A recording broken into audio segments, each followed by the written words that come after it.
Single Dad played a piano melody. The CEO froze. Hearing the song her first love wrote for her, the small city plaza was alive with daytime noise. Footsteps echoing on pale stone tiles, distant traffic humming, vendors calling out softly, sunlight pouring freely between glass buildings. At the center of it all sat a worn, upright piano, placed near a cafe, its surface faded from years of weather and wandering hands. Behind it was a man named Ethan Cole, a single father in his early 30s, shoulders slightly slumped, sleeves rolled up, fingers resting on the keys as if asking permission before touching them. He wasn't there to perform for applause. He was there because music was the only thing that ever made the weight on his chest feel lighter. Ethan's life had not turned out the way he once imagined. Years ago, music had been his future, composition, concerts, dreams that stretched far beyond this plaza. But life had other plans. After losing his wife to illness and being left to raise his young daughter alone, ambition quietly stepped aside to make room for survival. Bills replaced melodies, responsibility replaced romance, and hope became something he only allowed himself to feel in small, private moments. Still, every afternoon when his daughter was at school, Ethan came here to play. Not for money, not for attention, but because the piano remembered who he used to be.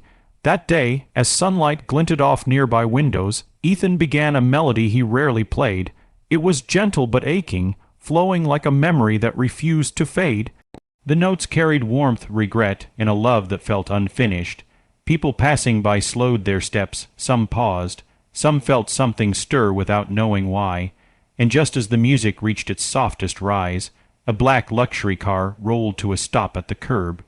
From it stepped Clara Whitmore, CEO of a powerful investment firm, known across the city for her sharp mind and unshakable composure.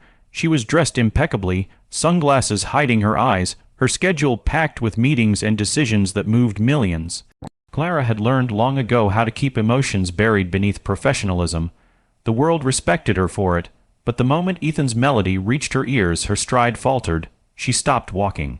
Her breath caught, and for the first time in years the city around her blurred. That song, it wasn't just familiar, it was impossible. Clara had heard it once before, decades ago, on a sunlit afternoon much like this one, when she was young and fearless and in love. The song had been written for her by her first love, a gifted musician who believed music could say what words never could, a man who had promised her forever before life pulled them in opposite directions. If you believe stories of kindness, second chances, and moments that change lives, take a second to like, comment, share, and subscribe to Soul Syllabus. Your support helps bring more heartfelt stories like this to life. Clara stood frozen as memories flooded back, long walks, handwritten sheet music, laughter echoing through cheap apartments filled with dreams instead of furniture. That song had vanished from her life when she chose ambition over uncertainty, security over passion. She had told herself it was the right decision. She had built an empire to prove it. Yet here she was, years later, undone by a melody played by a stranger in a city plaza. Ethan, unaware of the storm he had stirred, continued playing, eyes closed, letting the music carry him. For him, the song was a reminder of the man he once was and the love he lost, not Clara, but his wife, whose memory lived quietly between every note. Music had become the bridge between past and present, grief and hope.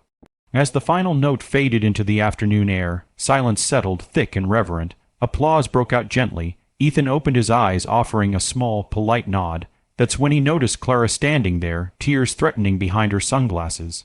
Their eyes met, his confused, hers searching.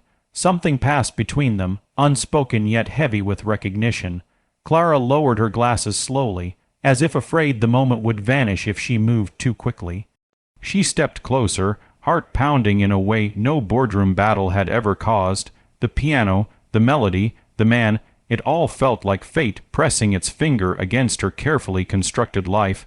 She wanted to speak, to ask questions, to demand answers, but all she could manage was to breathe. Ethan felt an unease he couldn't explain. He had seen many reactions to his music, smiles, tears, indifference, but this was different. This woman looked as if she had found something she never expected to see again. He wondered what the song had awakened in her, unaware that he was playing a piece of her own history. Clara finally spoke, her voice barely steady. She asked where he learned that song. Ethan told her simply that it was written by someone he once knew, someone who taught him that music carried truth. He didn't explain further. He didn't need to. Clara's heart ached with the weight of realization. The song hadn't followed her by coincidence. It had survived, passed from one life to another, carrying love across time. They talked as the afternoon sun shifted, shadows stretching longer. Clara learned about Ethan's life, his daughter, his struggles, the quiet dignity with which he faced them. Ethan learned that Clara was more than a powerful executive. She was a woman who once loved deeply and lost something she never replaced. Their worlds were impossibly different, yet in that shared space beside a worn piano, they felt strangely aligned. For Ethan, the encounter sparked something he hadn't allowed himself to feel in years: possibility.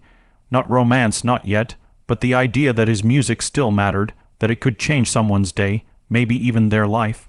For Clara, it cracked open a door she had sealed shut long ago. She realized success had given her comfort, but not peace. The melody reminded her that she had once chosen safety over love, and that choice had echoed quietly through every year since.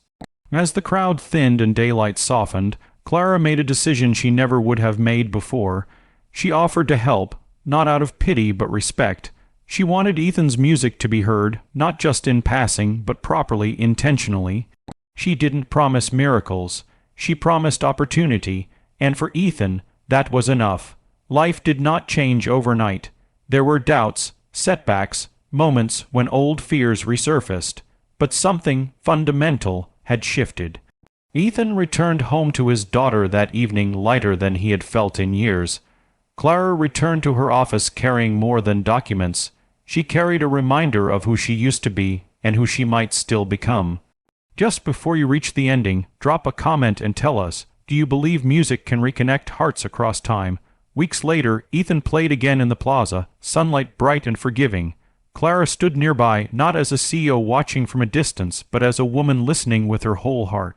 The song played once more, not as a memory of loss, but as a symbol of second chances. It didn't erase the past. It honored it while gently pointing forward. If this story touched your heart, inspired you, or made you feel something real, please like, comment, and share this video. Your engagement means more than you know, and it helps stories like this reach people who need them. In the end, it wasn't about a CEO or a single dad. It was about how life, even after taking so much, sometimes gives back in the most unexpected ways, through a melody, a moment, and the courage to listen.